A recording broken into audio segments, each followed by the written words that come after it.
she's toast. Very badly broken. So definitely impact was enough to break that. But don't see too much of anything else. So try and get this off and take a look, see what we have behind. Okay, here we go.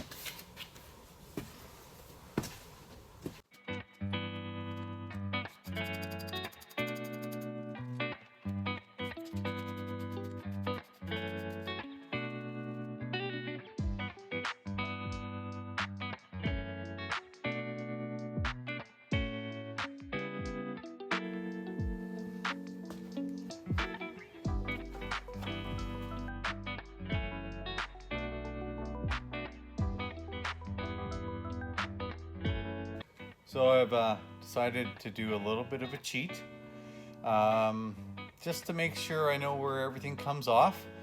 Thought I would take a look at this fender that's going to replace the other side, and just to see the anchor points. So it looks like there's one at the front, one midline, two midline, and then the inner portion, and then the two lower with a little spot weld. So I'm going to follow this kind of direction on this fender and see if I can get it off without taking off more than I need to. Hey guys, don't look the best, a little dirty and dark shadows and gray hair. So got a fender off. A little bit tricky. The mounting points, as mentioned, there's a couple. They're all accessible from up top for the most part.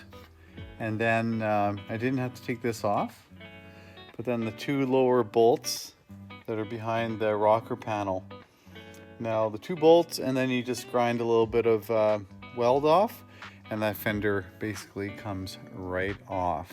The hinges that I'll probably end up replacing, I think they may have gotten twisted a little bit when somebody, I think, was prying up on the hood. We're gonna take those off, but I'll leave them on for the moment. Everything looks secure, so I'm not too sure why the top fender was flexed the way it was. So it's something I'll put on, take off a few times, see if we can get it lined up. If not, I guess we'll have to look at a fender. But I'm hoping, $4,000 hopes, that the fender can be used again. So I'm hoping that this little bit here can be repaired. If not, I do have new ones coming. So I got a good deal on two, so that's okay. But I'm trying to obviously save as much as I can. So I did have to take off the Ferrari nameplate.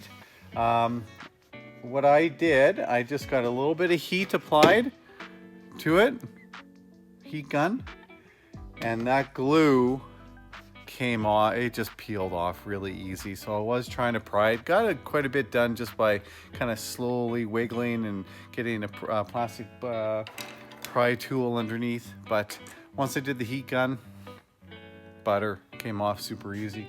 So that's a good tip for somebody that's doing those. Just a little bit of heat, not a lot, and that glue separated quite easily. So I'm gonna try and tackle the other fender before I call it a day. Before I move over to the other fender, thought I would just show you the little bit of damage that it does have. So just this little bit right there. So I'm gonna look at the good fender that I have and see if we can reshape that and make it work. Again, I don't see any obvious damage to the inside. So I think it was just got pushed up during the accident up front, and hopefully just took it out of alignment. So I think with a little bit of movement, they have spacers galore on these fenders. You've seen that on other videos. So obviously every car build is slightly different and needs spacers. Some don't, some do. I imagine all of them do. But handmade vehicle basically. So or at least majority of it. Let's go over to the other side.